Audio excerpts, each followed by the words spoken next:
Hello and welcome to this lesson on speed, distance and eco-friendly driving. Let's look at and understand what is eco-planning. You must have come across this term called eco-planning as part of your question set.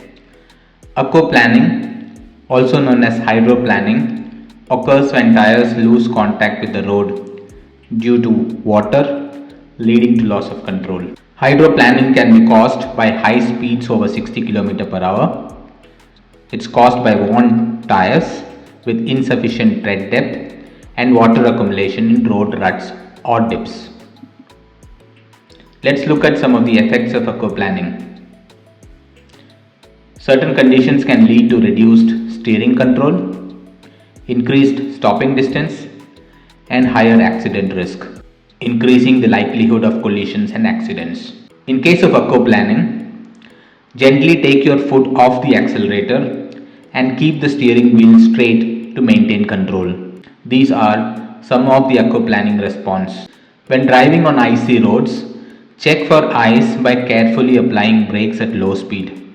Avoid accelerating, braking, or sharp steering on icy surfaces. Let's move on. Rain can affect driving safety by increasing the required safety distance due to greasy roads and reduced visibility. Goggles or helmet visors can further reduce visibility, and water sprayed from other vehicles can worsen the situation.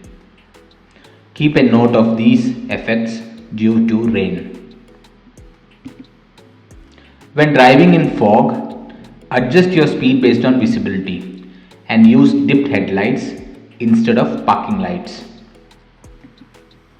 When driving on narrow roads, always be prepared to stop within half the visible distance and anticipate uneven road conditions.